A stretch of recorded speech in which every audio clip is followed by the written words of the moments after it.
ನಮಸ್ಕಾರ ವೀಕ್ಷಕರೇ, ಸಕಿನಾ ನ್ಯೂಸ್ಗೆ ಹೃತ್ಪೂರ್ವಕ ಸ್ವಾಗತ.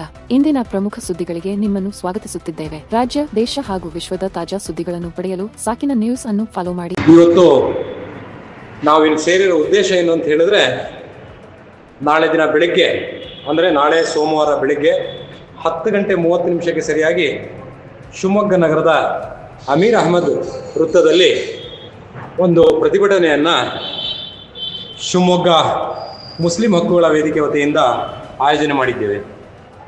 ಉದ್ದೇಶ ಏನಂತ ಹೇಳಿದ್ರೆ, ಇತ್ತೀಚಿನ ರಾಜಕೀಯ ಬೆಳವಣಿಗೆಗಳಲ್ಲಿ ಕರ್ನಾಟಕದ ಅಲ್ಪಸಂಖ್ಯಾತರ ಆಶಾಕಿರಣ, ಅಲ್ಪಸಂಖ್ಯಾತರ ಪ್ರಶ್ನಾತೀತ ನಾಯಕರು, ಅಹಿಂದ ವರ್ಗದ ನಾಯಕರು, ಮಾಜಿ ಸಚಿವರು ಆಗಿರುವಂತಹ ಸನ್ಮಾನ್ಯ ಶ್ರೀ ಜಮೀರ್ ಅಹಮದ್ ಖಾನ್ ಸಾಹೇಬ್ರವರನ್ನು ಹೊಸದಾಗಿ ನೂತನ ಏನು ಮಂತ್ರಿಮಂಡಲ ರಚನೆಯಾಗಿದೆ, ಇದರಲ್ಲಿ ಕಾಂಗ್ರೆಸ್ ನೇತೃತ್ವದ ಸರ್ಕಾರವು ಸನ್ಮಾನ್ಯ ಜಮೀರ್ ಅಹಮದ್ ಅವರನ್ನು ಉಪಮುಖ್ಯಮಂತ್ರಿಯನ್ನಾಗಿ ಮಾಡುತ್ತೆ ಅಂತ ಹೇಳಿ ಮುಸ್ಲಿಂ ಸಮುದಾಯ ಬಹಳ ನಿರೀಕ್ಷೆಯಲ್ಲಿತ್ತು. ಯಾಕೆ ಅಂತ ಹೇಳಿದ್ರೆ, ಮುಸ್ಲಿಂ ಸಮುದಾಯದ ಸುಮಾರು 98% ಮತಗಳು ಅನಾಯಾಸವಾಗಿ ಕಾಂಗ್ರೆಸ್ಸಿಗೆ ನಾವು ದಶಕಗಳಿಂದ ಕೊಡ್ತಾ ಬಂದಿದ್ದೇವೆ.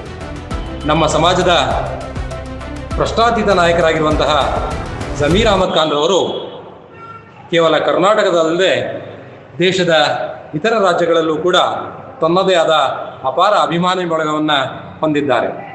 ಇದರ ಜೊತೆಯಲ್ಲಿ ಕಾಂಗ್ರೆಸ್ ಪಕ್ಷಕ್ಕೆ ಕರ್ನಾಟಕದಿಂದ ಹೊರಭಾಗದಲ್ಲೂ ಕೂಡ ಚುನಾವಣೆ ಸಂದರ್ಭದಲ್ಲಿ ಸಾಕಷ್ಟು ಕೆಲಸವನ್ನು ಮಾಡಿ ಕಾಂಗ್ರೆಸ್ ಪಕ್ಷಕ್ಕೆ ವಿಶೇಷವಾದ ಕೊಡುಗೆಗಳನ್ನು ಕೊಡ್ತಾ ಬಂದಿದ್ದಾರೆ. ಇವರನ್ನು ಉಪಮುಖ್ಯಮಂತ್ರಿಯನ್ನಾಗಿ ಮಾಡುತ್ತೆ ಅಂತೇಳಿ ನಮ್ಮ ಸಮುದಾಯ ನೆಚ್ಚಿಕೊಂಡಿತ್ತು. ಆದರೆ ಇತ್ತೀಚಿನ ಬೆಳವಣಿಗೆಗಳಲ್ಲಿ ಮಂತ್ರಿಮಂಡಲದಿಂದ ಅವರನ್ನು ಕೈ ಬಿಡಲಾಗಿದೆ. ಇದರಿಂದ ಕರ್ನಾಟಕದ ಮುಸ್ಲಿಂ ಸಮುದಾಯ ಬಹಳ ಬೇಸರವಾಗಿದೆ. ಹಾಗಾಗಿ ಈ ನಿಟ್ಟಿನಲ್ಲಿ ಕರ್ನಾಟಕ ರಾಜ್ಯದ ಅಲ್ಪಸಂಖ್ಯಾತರ ಆಶಾಕಿರಣ, ಅಹಿಂದ ಶಕ್ತಿಯಾಗಿರುವಂತಹ ಹಾಗೂ ತನ್ನದೇ ಆದಂತಹ ಅಸಂಖ್ಯಾತ ಅಭಿಮಾನಿ ಬಳಗವನ್ನು ಹೊಂದಿರುವಂತಹ ಜಮೀರ್ ಅಹಮದ್ ಸಾಹೇಬ್ರವರನ್ನು ಕಾಂಗ್ರೆಸ್ ನೇತೃತ್ವದ ಸರ್ಕಾರವು ತಕ್ಷಣವೇ ಉಪಮುಖ್ಯಮಂತ್ರಿಯನ್ನಾಗಿ ಮಾಡಬೇಕು ಅಂಥೇಳಿ ಒತ್ತಾಯ ಮಾಡಲಿಕ್ಕೆ ನಾಳೆ ಇಲ್ಲೊಂದು ನಾವು ಪ್ರತಿಭಟನೆಯನ್ನು ಆಯೋಜನೆ ಮಾಡಿದ್ದೇವೆ.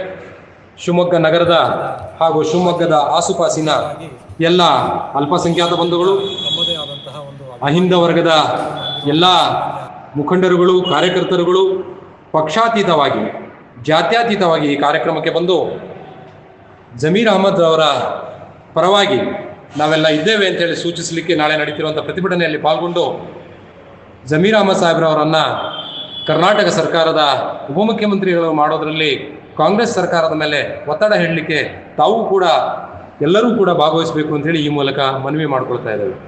ಅಭಿನಂದನೆಗಳು.